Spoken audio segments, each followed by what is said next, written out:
ನಮಸ್ಕಾರ ಸ್ನೇಹಿತರೆ.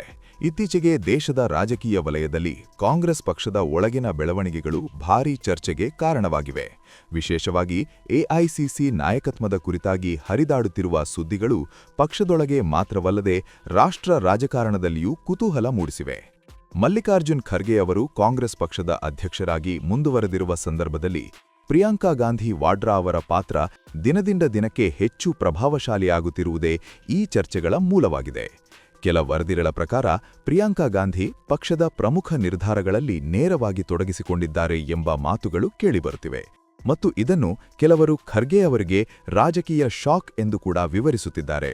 ಕಾಂಗ್ರೆಸ್ ಪಕ್ಷವು ಇತ್ತೀಚಿನ ವರ್ಷಗಳಲ್ಲಿ ಹಲವು ಚುನಾವಣಾ ಸವಾಲುಗಳನ್ನು ಎದುರಿಸಿದ್ದು, ಸಂಘಟನೆ ಪುನರ್ರಚನೆ ಮತ್ತು ನಾಯಕತ್ವದ ಬಲವರ್ಧನೆ ಅಗತ್ಯವಾಗಿದೆ ಎಂಬ ಅಭಿಪ್ರಾಯಗಳು ಪಕ್ಷದೊಳಗೆ ಕೇಳಿಬರುತ್ತಿವೆ. ಈ ಹಿನ್ನೆಲೆಯಲ್ಲಿ ಗಾಂಧಿ ಕುಟುಂಬದ ಸದಸ್ಯರಾಗಿರುವ ಪ್ರಿಯಾಂಕಾ ಗಾಂಧಿಯ ಸಕ್ರಿಯತೆ ಮತ್ತಷ್ಟು ಹೆಚ್ಚಾಗಿದೆ ಎಂಬುದು ಕಾರ್ಯಕರ್ತರಲ್ಲಿ ಹೊಸ ನಿರೀಕ್ಷೆ ಹುಟ್ಟಿಸುತ್ತಿದೆ.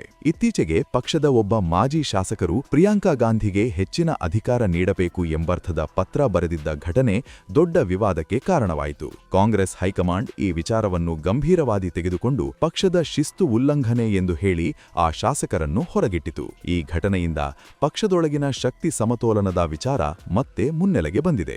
ಖರ್ಗೆ ಅವರು ದಲಿತ ಸಮುದಾಯದಿಂದ ಬಂದ ಅನುಭವಿ ನಾಯಕರು ಮತ್ತು ಸಂಘಟನಾ ರಾಜಕಾರಣದಲ್ಲಿ ದಶಕಗಳ ಅನುಭವ ಹೊಂದಿದ್ದಾರೆ.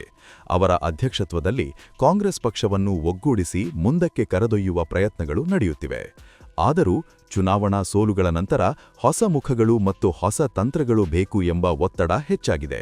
ಈ ಸಂದರ್ಭದಲ್ಲೇ ಪ್ರಿಯಾಂಕಾ ಗಾಂಧಿ ವಾಡ್ರಾ ಅವರ ರಾಜಕೀಯ ಹಸ್ತಕ್ಷೇಪ ಹೆಚ್ಚು ಗಮನ ಸೆಳೆಯುತ್ತಿದೆ.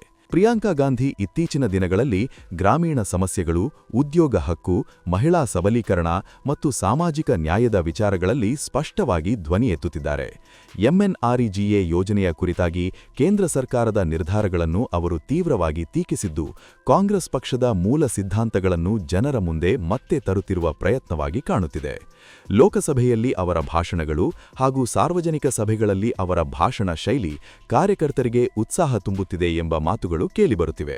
2024ರ ಲೋಕಸಭಾ ಚುನಾವಣೆಯಲ್ಲಿ ವಯನಾಡ್ ಕ್ಷೇತ್ರದಿಂದ ಗೆಲುವು ಸಾಧಿಸಿ ಸಂಸತ್ ಪ್ರವೇಶಿಸಿದ ನಂತರ ಪ್ರಿಯಾಂಕಾ ಗಾಂಧಿಯ ರಾಜಕೀಯ ಸ್ಥಾನಮಾನ ಮತ್ತಷ್ಟು ಬಲವಾಗಿದೆ. ಇದರಿಂದಾಗಿ ಪಕ್ಷದೊಳಗಿನ ಕೆಲವರು ಭವಿಷ್ಯದಲ್ಲಿ ಅವರು ದೊಡ್ಡ ನಾಯಕತ್ವದ ಜವಾಬ್ದಾರಿ ವಹಿಸಬೇಕು ಎಂಬ ನಿರೀಕ್ಷೆಯನ್ನು ಬಹಿರಂಗವಾಗಿ ವ್ಯಕ್ತಪಡಿಸುತ್ತಿದ್ದಾರೆ. ಇದಕ್ಕೆ ವಿರುದ್ಧವಾಗಿ ಕಾಂಗ್ರೆಸ್ ಪಕ್ಷದ ಅಧಿಕೃತ ನಿಲುವು ಸ್ಪಷ್ಟವಾಗಿದೆ. ಮಲ್ಲಿಕಾರ್ಜುನ್ ಖರ್ಗೆ ಅವರೇ ಪಕ್ಷದ ಅಧ್ಯಕ್ಷರು ಮತ್ತು ಯಾವುದೇ ನಾಯಕತ್ವ ಬದಲಾವಣೆಯ ಕುರಿತು ಅಧಿಕೃತ ಘೋಷಣೆ ಇಲ್ಲ ಎಂದು ಪಕ್ಷ ಹೇಳುತ್ತಿದೆ. ಖರ್ಗೆ ಅವರು ಬಿಜೆಪಿ ಸರ್ಕಾರದ ನೀತಿಗಳನ್ನು ತೀವ್ರವಾಗಿ ವಿರೋಧಿಸುತ್ತಾ ಸಂವಿಧಾನ, ಪ್ರಜಾಪ್ರಭುತ್ವ ಮತ್ತು ಸಾಮಾಜಿಕ ಸಮಾನತೆ ಕುರಿತಾಗಿ ಹೋರಾಟ ಮುಂದುವರಿಸುತ್ತಿದ್ದಾರೆ.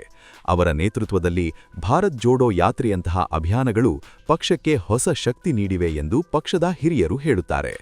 ಆದರೂ ಯುವ ನಾಯಕತ್ವ ಮತ್ತು ಮಹಿಳಾ ಮುಖಂಡರ ಪಾತ್ರ ಹೆಚ್ಚಿಸಬೇಕೆಂಬ ಬೇಡಿಕೆ ನಿರಂತರವಾಗಿ ಕೇಳಿಬರುತ್ತಿದೆ.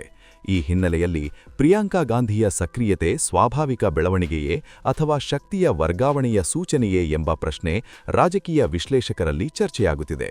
ರಾಜಕೀಯವಾಗಿ ನೋಡಿದರೆ ಪಕ್ಷವು ತನ್ನ ಆಂತರಿಕ ಏಕತೆಯನ್ನು ಕಾಪಾಡಿಕೊಳ್ಳುವುದು ಈ ಹೊತ್ತಿನ ದೊಡ್ಡ ಸವಾಲಾಗಿದೆ. ಖರ್ಗೆ, ರಾಹುಲ್ ಗಾಂಧಿ ಮತ್ತು ಪ್ರಿಯಾಂಕಾ ಗಾಂಧಿ ಇವರ ನಡುವೆ ಸಮನ್ವಯ ಇದ್ದರೆ ಮಾತ್ರ ಪಕ್ಷವು ಮುಂದಿನ ಚುನಾವಣೆಯಲ್ಲಿ ಬಲಿಷ್ಠವಾಗಿ ಎದುರಿಸಬಹುದು ಎಂಬ ಅಭಿಪ್ರಾಯವೂ ಇದೆ. ಸಾಮಾಜಿಕ ಮಾಧ್ಯಮಗಳಲ್ಲಿ ಹರಿದಾಡುತ್ತಿರುವ ವದಂತಿಗಳು ಮತ್ತು ವಿಶ್ಲೇಷಣೆಗಳ ನಡುವೆ ವಾಸ್ತವದಲ್ಲಿ ಪಕ್ಷದೊಳಗಿನ ನಿರ್ಧಾರಗಳು ನಿಧಾನವಾಗಿ ಮತ್ತು ಸಂಯಮದಿಂದ ನಡೆಯುತ್ತಿವೆ ಎಂಬುದನ್ನು ಮರೆಯಬಾರದು. ಯಾವುದೇ ಅಧಿಕೃತ ಅಧಿಕಾರ ಹಸ್ತಾಂತರ ಅಥವಾ ಎಐಸಿಸಿ ರೇಂಜ್ ಸಂಪೂರ್ಣವಾಗಿ ಪ್ರಿಯಾಂಕಾ ಗಾಂಧಿಗೆ ಒಪ್ಪಿಸಲಾಗಿದೆ ಎಂಬ ಘೋಷಣೆ ಇನ್ನೂ ಆಗಲಿಲ್ಲ. ಒಟ್ಟಿನಲ್ಲಿ ಕಾಂಗ್ರೆಸ್ ಪಕ್ಷದ ಭವಿಷ್ಯ, ನಾಯಕತ್ವದ ದಿಕ್ಕು ಮತ್ತು ಸಂಘಟನೆ ಬಲವರ್ಧನೆ ಕುರಿತ ಚರ್ಚೆಗಳು ಮುಂದಿನ ದಿನಗಳಲ್ಲಿ ಇನ್ನಷ್ಟು ತೀವ್ರವಾಗುವ ಸಾಧ್ಯತೆಯಿದೆ. ಪ್ರಿಯಾಂಕಾ ಗಾಂಧಿಯ ರಾಜಕೀಯ ಪ್ರಭಾವ ಹೆಚ್ಚುತ್ತಾ ಹೋಗುತ್ತಿರುವುದು ನಿಜವಾದರೂ ಖರ್ಗೆ ಅವರ ಅನುಭವ ಮತ್ತು ಅಧ್ಯಕ್ಷ ಸ್ಥಾನವೂ ಅಷ್ಟೇ ಮಹತ್ವದ್ದಾಗಿದೆ. ಈ ಇಬ್ಬರ ಜೊತೆಗೆ ರಾಹುಲ್ ಗಾಂಧಿಯ ಪಾತ್ರ ಸೇರಿ ಕಾಂಗ್ರೆಸ್ ಪಕ್ಷ ಯಾವ ದಿಕ್ಕಿನಲ್ಲಿ ಸಾಗುತ್ತದೆ ಎಂಬುದನ್ನು ದೇಶದ ಮತದಾರರು ಕುತೂಹಲದಿಂದ ಗಮನಿಸುತ್ತಿದ್ದಾರೆ. ಸ್ನೇಹಿತರೆ, ಈ ರಾಜಕೀಯ ಬೆಳವಣಿಗೆಗಳ ಕುರಿತು ನಿಮ್ಮ ಅಭಿಪ್ರಾಯವೇನು ಎಂಬುದನ್ನು ಕಮೆಂಟ್ ಮೂಲಕ ತಿಳಿಸಿ ಮತ್ತು ಇಂತಹ ವಿಶ್ಲೇಷಣಾತ್ಮಕ ರಾಜಕೀಯ ಸುದ್ದಿಗಳಿಗಾಗಿ ನಮ್ಮ ಚಾನೆಲ್ ಅನ್ನು ಸಬ್ಸ್ಕ್ರೈಬ್ ಮಾಡುವುದು ಮರೆಯಬೇಡಿ.